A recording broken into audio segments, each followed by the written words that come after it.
Vamos a dividir el estudio de esta sentencia de una forma más jovial, dividiéndola entre los aspectos buenos o positivos del fallo de la Sala Constitucional, los aspectos negativos que tiene esta sentencia y finalmente los aspectos feos, lo que la sentencia de manera indirecta dio un mensaje a la ciudadanía con la prórroga de 18 meses para declarar una norma inconstitucional en este caso concreto. Entonces, ¿qué es lo bueno de la sentencia de la Sala Constitucional? Yo creo que uno de los aspectos más importantes de la sentencia es que refuerza las nociones de no discriminación a nivel interno y también basados en el sistema interamericano de derechos humanos. Entonces, como ya indicaron anteriores panelistas, el tema de la orientación sexual como una categoría protegida en la Convención Interamericana de Derechos Humanos ha tenido un avance progresivo tanto en el ordenamiento internacional como en la jurisdicción interna. Vemos como el fallo cita bastantes antecedentes a nivel internacional, no solo de la Corte Interamericana de Derechos Humanos, sino del Tribunal Europeo de Derechos Humanos, como el caso Oliari y otros contra Italia, y a nivel local, pues, los casos emblema sobre este tema, Tala Rifo y Niñas contra Chile y Duque contra Colombia, y más reciente la opinión consultiva OC24. De esta manera, la Sala llega a establecer ya de manera clara y precisa que la discriminación por orientación sexual como categoría protegida tiene una tutela especial del Estado en su jurisdicción interna. Y inclusive en la sentencia que hoy estamos estudiando, vemos que inclusive la Sala Constitucional hace un estudio histórico de sus sentencias relacionadas con la materia, siendo la sentencia del año 2006, donde instó a la Asamblea Legislativa a regular las uniones entre parejas del mismo sexo, y en el 2014, pues, el caso contra este colegio de abogados relacionado con el otorgamiento de un carnet a un compañero sentimental para acceder a las instalaciones. Entonces,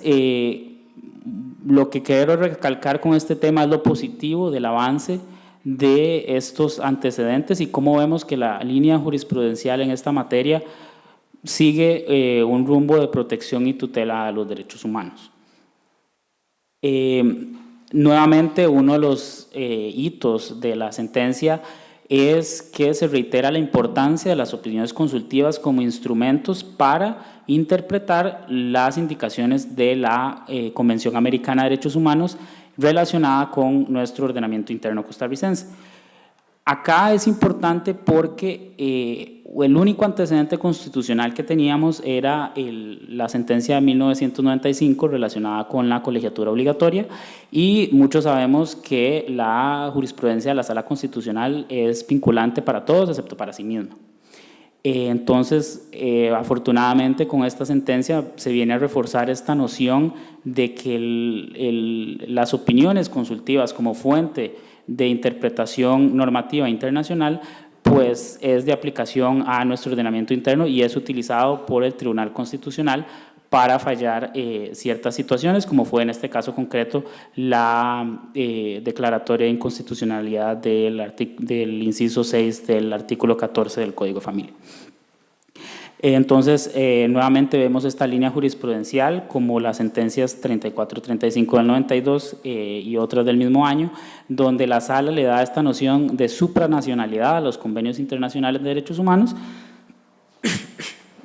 Y de nuevo, la sentencia 2313 de 1995 respecto a la colegiatura obligatoria en Costa Rica para los periodistas. Entonces, la sentencia actual refuerza esta línea interpretativa de que las opiniones consultivas son fuente de normativa a nivel nacional y deberían guiar tanto las interpretaciones que haga la Sala Constitucional en sus sentencias como a los demás agentes del Estado. Yo sí vi y esas son las noticias no tan buenas, sí vi una situación donde me hubiera gustado más que la Sala fuera más enfático en el tema de la vinculatoriedad de las opiniones consultivas, máxime cuando el Estado que la solicita es Costa Rica. En donde los magistrados tuvieron mayor comunidad de hacer esta noción de la vinculatoriedad de las opiniones consultivas se dieron más en las notas separadas y en los votos salvados, donde los magistrados expusieron sus opiniones particulares. A mí me hubiera gustado que en el fondo del fallo y en el voto de mayoría se mencionaran de manera expresa estos puntos, pero igual es positivo que en la sentencia pues hubo un gran uso de jurisprudencia interamericana, internacional, y de la propia opinión consultiva 1224, que nos hace ver que la línea jurisprudencial de la Sala es el reconocimiento y aceptación de las opiniones consultivas como fuente de interpretación normativa. Y la tercera y la más importante es que se logró el fin de esta lucha, que era el matrimonio igualitario en este caso particular, donde se declara inconstitucional la prohibición de las parejas del mismo sexo de contraer matrimonio. Entonces, la Sala, con todo este bagaje jurisprudencial, con todo el antecedente constitucional desde la evolución de la jurisprudencia de la propia Sala Constitucional en el 2006, pasando por el caso de Atala Rifo y Niñas contra Chile, pasando por el caso de Duque versus Colombia, pasando por la opinión consultiva 1224-17, es que declara inconstitucional las normas del Código de Familia que prohibían el acceso a esta figura para parejas del mismo sexo. Y claramente eso es el momento estrella de la sentencia, en donde toda esta línea jurisprudencial de no discriminación, y específicamente la línea jurisprudencial de no discriminación por motivos de orientación sexual, se ve reforzada y respaldada por esta sentencia. Pero la sentencia también tiene los aspectos negativos y malos, y algunos compañeros ya lo han mencionado en la mesa. La Sala Constitucional, y eso fue lo más decepcionante de mi parte, tomó gran parte de su fallo en justificar la razón por qué da un plazo a la Asamblea Legislativa para regular la materia.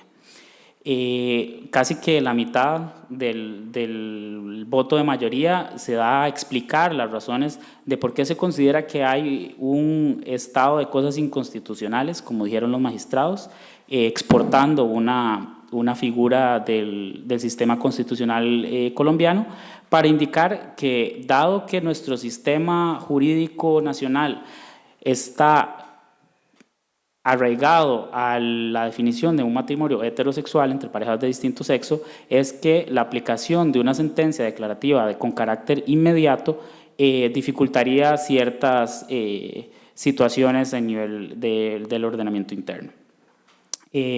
También la sentencia cita casos como el estadounidense o el sudafricano, donde también hay este tipo de línea jurisprudencial que los tribunales que tienen un control constitucional pueden dar un plazo a la vigencia de una norma declarada constitucional, en el tanto existe un estado de cosas que impiden una declaración automática.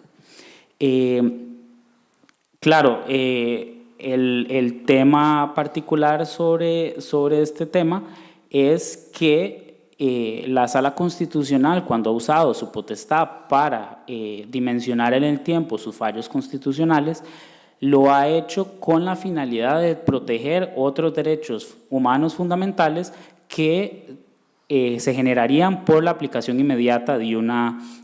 fallo constitucional. Y en los ejemplos más claros que tenemos sobre esta materia del dimensionamiento de los fallos a futuro, es cuando la Sala Constitucional ha declarado inconstitucional o ha derogado los planes de ordenamiento territoriales de las municipalidades, en donde la Sala dice que derogar de manera automática un plan de ordenamiento territorial podría generar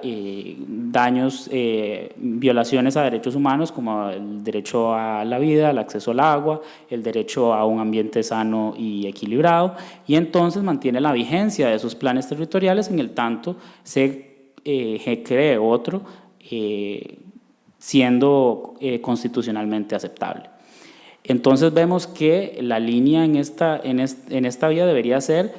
que la prórroga es la excepción, y la prórroga únicamente debería aplicar si la declaración inconstitucional de manera inmediata podría generar eventuales violaciones a los derechos humanos. Y también a mí me parece hacer énfasis en el caso de que el plazo de los 18 meses hay que recordar que no fue en el 2018 que la Sala Constitucional decretó que había que tener una figura para este caso,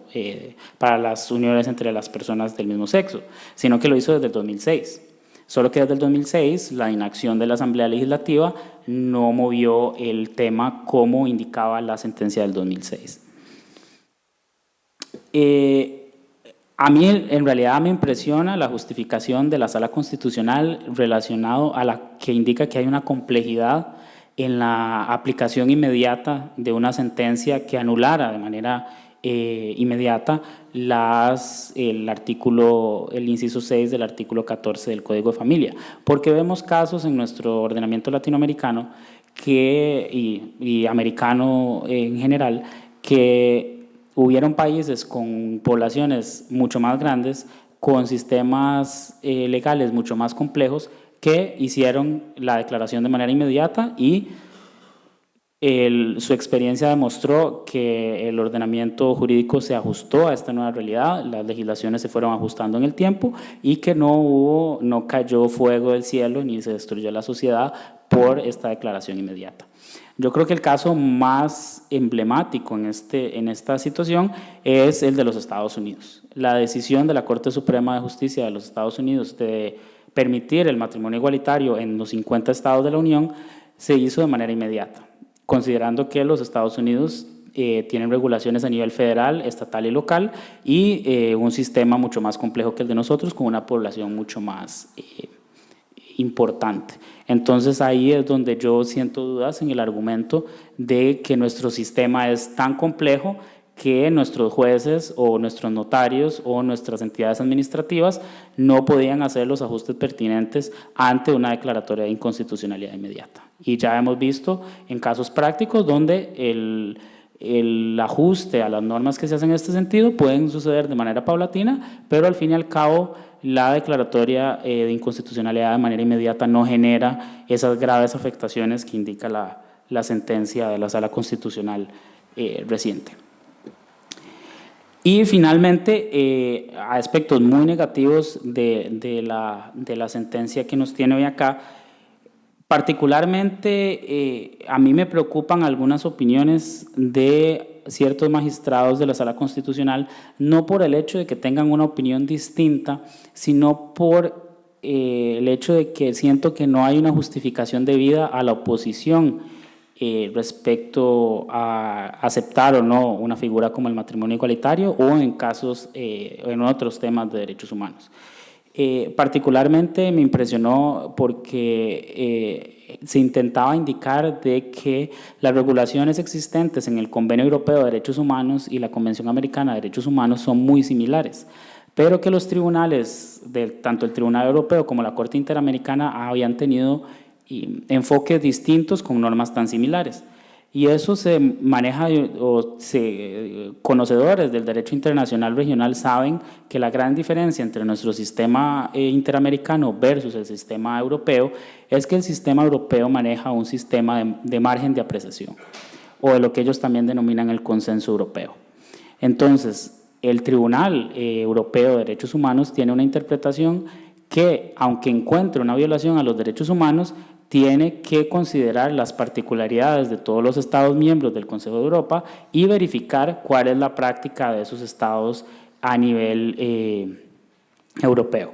Entonces, por ejemplo, en el caso de Olivier y otros contra Italia, el Tribunal Europeo claramente encontró una inconstitucionalidad al no permitir el acceso a parejas del mismo sexo a ciertas figuras, pero no existía un consenso europeo para determinar que esa figura tenía que ser el matrimonio. Porque en ese momento histórico que se emite ese fallo, la mayoría de los países que conforman este Consejo de Europa no tenían regulado el tema del matrimonio para parejas del mismo sexo, o no todos estaban de acuerdo a que el matrimonio también podía tener acceso a parejas del mismo sexo. Este tipo de interpretación inclusive es un tema que la Corte Interamericana de Derechos Humanos en la OC 24 establece de manera clara, no no es de aplicación para nuestro sistema interamericano porque en nuestro sistema interamericano no existe esa aplicación de un principio o de una interpretación por margen de apreciación o un consenso americano de la aplicación de la Convención Americana de Derechos Humanos.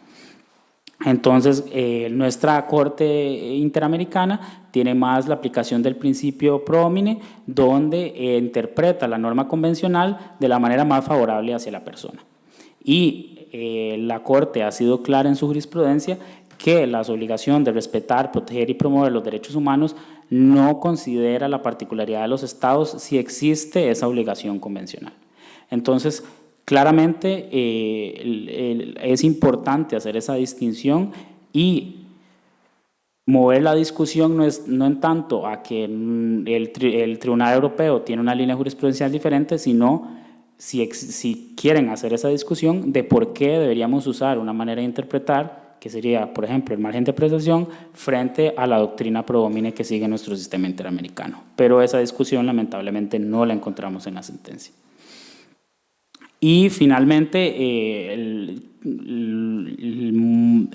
la situación más grave sobre este antecedente, y ya lo han hablado los otros panelistas, es la espera de 18 meses que hay que esperar para el acceso a derechos fundamentales. Claramente, y uno entiende que no es, o el plazo no se tiene, o uno pensaría que los magistrados no pensaron que no se necesitaba el plazo de 18 meses para hacer las reformas legales que corresponden, pero nuestra realidad política y social actual nos hace claramente saber que la Asamblea Legislativa, si desde el 2006 no ha generado una regulación al respecto, mucho menos lo va a hacer en 18 meses posterior a esta sentencia. Entonces, básicamente pusieron en espera el acceso a derechos fundamentales con la imposición de un lapso de tiempo para que entre a regir la norma, para que se derogue la norma inconstitucional en este caso.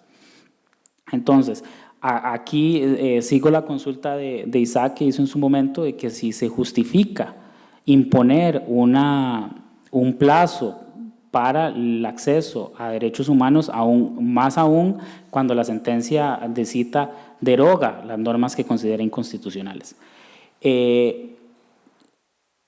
Y es por eso que yo previamente establecí el ejemplo de los planes de ordenamiento territorial y sus declaratorias de inconstitucionalidad, porque ahí sí se podría eventualmente justificar el plazo en que derogar de manera automática un plan de ordenamiento territorial podría generar otras violaciones a derechos fundamentales,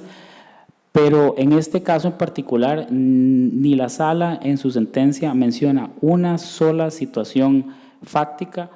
para imponer este lapso de 18 meses, sino que lo único que hizo fue citar regulaciones actualmente vigentes en el ordenamiento interno donde no se aplicarían a las parejas del mismo sexo, como el famoso artículo que yo desde que estuve en la universidad y lo leímos, de que el hombre es el proveedor de la familia y la mujer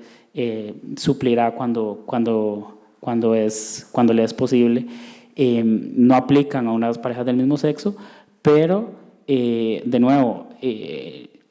como lo hemos vislumbrado, esa dificultad de interpretación no debería ser tal, y hemos visto que en otros países la experiencia de aplicar esos cambios no ha sido tan cataclísmico como lo hace ver la sentencia. Entonces, definitivamente uno de los aspectos más negativos de la sentencia es la imposición de este plazo,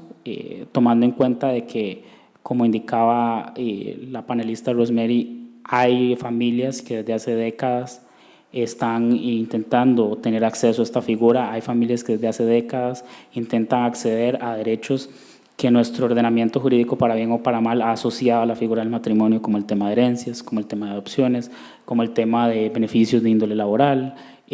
beneficios fiscales, entre otros. Y últimamente hacer la salvedad, como ya lo había hecho, que los 18 meses empiezan a correr